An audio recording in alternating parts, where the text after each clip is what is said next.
이사야서 27장의 말씀을 함께 읽었습니다. 이사야 27장도 24장에서부터 이 장에 이어지기까지 하나님께서 대적들에 대하여 심판하시면서 자기 백성들에게 구원을 베푸실 것을 약속하는 메시지가 계속 이어집니다. 하나님께서 적극적으로 자기 백성들, 그 주변의 나라들을 적극적으로 개입하셔서 하나님이 직접 이 모든 일들을 행하시는 주체로서 더 많이 강조하고 있다는 것 우리가 주목할 수 있겠습니다. 앞서서 13장에서부터 23장까지 읽었던 내용은 다른 나라를 또 다른 나라를 들어서 치시고 또 다른 나라를 일으키시고 하신 일을 통해서 하나님이 어떠한 수단들을 통해서 이 열방을 하나님이 심판하시는가 해서 하나님이 간접적으로 그 모든 일들을 개입하고 주관하시는 것처럼 표현이 되는데 24장부터 오늘 있는 27장의 내용에서는 하나님께서 직접 이 모든 것들을 다 행하시는 주체로서 표현해서 하나님이 결국 심판과 구원을 나타내신다는 사실을 강조하고 있다는 겁니다. 그래서 하나님이 이 모든 일들을 행하신다는 사실을 이 내용들 속에서는 좀 더 강조하고 있다는 것을 우리가 주목할 수 있겠습니다. 우리가 읽은 이 본문의 내용에서 하나님께서 때로 자기 백성들에게 견책을 하시지만 그 견책의 궁극적인 목적은 그들을 쳐서 그들을 벌하시는 데 목적인 것이 아니라 그들의 불의를 속하고 그들을 죄 없이 하기 위한 목적이다 하는 사실을 분명히 밝혀줍니다. 그래서 그들에게 진정한 회복을 주시겠다 하는 사실을 분명히 밝혀주는 내용이 잘 소개되고 있습니다. 먼저 1절 말씀으로 가서 보면 하나의 당시에 알려져 있었던 하나의 고대 근동 사회에서 있었던 그런 신화적인 하나의 대상을 하나 묘사하면서 하나님께서 그 강력한 대상을 하나님이 벌하시고 심판하신다 하는 메시지를 전달합니다. 그날에 하나님이 정하신 때 여호와께서 그의 견고하고 크고 강한 칼로 날랜 뱀 리보 야단 곧 꼬불꼬불한 뱀 리보 야단을 벌하시며 바다에 있는 용을 죽이시리라 이렇게 표현했습니다. 이 리보 야단은 가나안 당시 고대 근동에서 창조 설화에서 많이 들려져 있었던 그런 신화적 괴물을 말합니다. 혼돈에 있어서 아주 강력한 힘을 묘사하는 그런 괴물로서 등장하고 있는 겁니다. 그래서 마치 하나님께서 그 대적들을 심판하시는 그 위엄과 그 권능이 당시에 많이 알려져 있었던 이 리보 야단 같은 이런 혼돈의 내용들을 상징하는 대표적인 이런 신화적 괴물들을 다 죽이시고 멸하실 것으로 표현하고 있다 한 것이죠. 리보 야단을 벌하신다. 바다에 있는 용을 죽이신다. 이 바다라고 하는 이런 이미지도 특별히 이런 지혜 문학을 통해서 우리가 살펴보게 되면 하나님을 대적하는 큰 세력을 상징하면서 표현될 때가 있다는 겁니다. 그런데 하나님께서는 그의 말씀 혹은 그의 권능의 위력으로 그러한 모든 바다와 그 안에 있는 모든 세력들을 하나님이 다스리신다 하는 사실을 많이 밝혀주죠. 시편이라든지 또 우리가 아는 바와 같이 욥기에서도 보게 되면 또 이것이 등장합니다. 그래서 하나님은 모든 혼돈을 야기하는 그리고 모든 질서를 대적하는 그런 모든 대상들을 하나님이 제어하시고 또 벌하시고 심판하신다는 사실을 여기 말씀하고 있다 한 겁니다. 그러한 일과 함께 어떤 일이 있느냐, 포도원의 새로운 노래가 등장합니다. 2절부터 6절 내용에 보면은 포도원의 노래가 또 이어졌어요. 우리가 앞서 이사야서 5장에서 내가 나의 사랑하는 자를 위하여 노래하리라 그러면서 포도원의 노래가 등장합니다. 이 포도원의 노래는 이사야 선지서뿐만 아니라 예레미야에게서도 또 시편에서도 이런 노래가 등장합니다. 그리고 신약에 오게 되면 포도원의 비유를 통해서 하나님 백성들의 모습을 비유적으로 묘사해주는 그 예수님의 비유 가운데서도 등장하죠. 이 포도원의 노래가 어떤 노래였습니까? 아주 품종 좋은 극상품 포도 품종을 심어서 그것을 잘 가꾸어서 나중에 열매를 따러 갔더니 그 품종 좋은 극상품 포도 열매가 아니라 흔히 아무 데서나 볼 수 있는 들포도를 맺히게 되었다 하는 이야기가 이사야서 5장에서 등장합니다. 그것은 하나의 시와 같은 비유 이야기지만 그러나 그것이 상징하는 것은 지나간 그 하나님 백성들의 역사가 그와 같다 하는 사실을 보여주는 것이죠. 하나님께서 자기 백성들을 사랑하셔서 그 백성들에게 많은 은혜를 베푸시고 돌봐주셔서 그들로 하여금 의와 공평의 열매를 바라셨는데 나중에 보니까 포악과 불의가 가득한 것들을 결국 그들이 만들어내고 말았다. 이것은 짧은 이야기지만 그 속에는 그 이스라엘 역사의 모든 내용들이 거기에 다 녹아있는 그런 노래가 있었다 한 겁니다. 그런데 오늘 여기서 등장하는 2절로부터 6절에 등장하는 또 하나의 포도원의 노래는 어떤 노래냐? 하나님이 직접 이 모든 것들을 주관하셔서 마침내 열매를 맺게 하실 것이다 하는 사실을 강조합니다. 완성된 포도원의 노래다 이렇게 볼 수 있는 부분이 소개되고 있는 부분이죠. 그것은 전적으로 하나님이 그렇게 하실 것이다 하는 것을 말씀하는 내용들이 되겠습니다. 2절에 보면 그날에 너희는 아름다운 포도원을 두고 노래를 부를지어다. 나 여호와는 포도원지기가 되며 때때로 물을 주며 밤낮으로 간수하여 아무든지 일을 해치지 못하게 하리로다. 포도원에 대하여 노함이 없다. 찔레와 가시가 나를 대적해서 싸운다면 내가 그것을 밟고 모아 불사를 것이다. 그렇게 말하면서 6절에 후일에는 야곱의 뿌리가 박히며 이스라엘의 우미도 꼿꼿이 필 것이라. 그들이 그 결실로 지면을 채우리로다.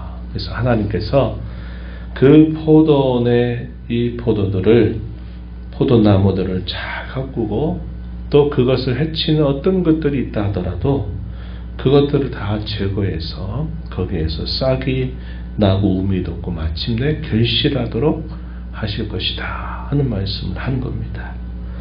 어떻게 보면 이스라엘 역사가 망쳐놓았던 그 포도원을 하나님이 전적으로 다시 그것을 돌봐서 하나님이 회복시키시겠다 하는 사실을 약속하고 있는 부분이 되는 겁니다. 그래서 2절로부터 6절에 등장하는 이 포도원의 노래는 이사야서 5장 1절과 7절의 이 포도원의 노래와 비교해서 보면 사람이 만들어내는 그 일의 결과와 하나님이 마침내 만들어내시는 그 일의 결과가 이와 같이 선명한 대조를 이룬다는 사실을 보여주고 있는 겁니다. 결국 무엇을 말할까요? 모든 혼돈과 반대하는 그런 세력들은 하나님이 멸하시고 하나님이 자기 백성들을 돌보셔서 이와 같이 그들에게 꽃이 피고 열매 맺게 하시겠다 하는 말씀을 전달해 주시는 겁니다. 그런 과정에서 하나님이 어떻게 하시는가 7절 이하에 보면은 적당하게 견책하신다 하는 표현들을 사용했습니다. 8절 말씀에 보면은 주께서 백성을 적당하게 견책하사 쫓아내실 때 동풍 부는 날의 폭풍으로 그들을 옮기셨느니라 이렇게 말합니다.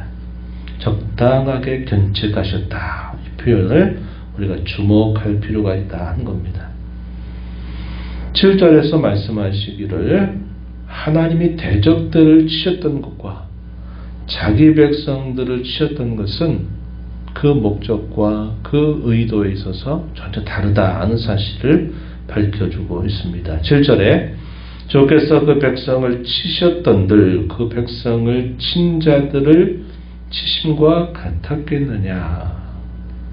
하나님이 그의 백성들을 치신 것과 하나님의 백성들을 쳤던 대적자들을 하나님이 치신 것은 결코 같을 수 없다 하는 거죠. 백성이 죽임을 당하였던들 백성을 죽인 자가 죽임을 당함과 같았겠느냐.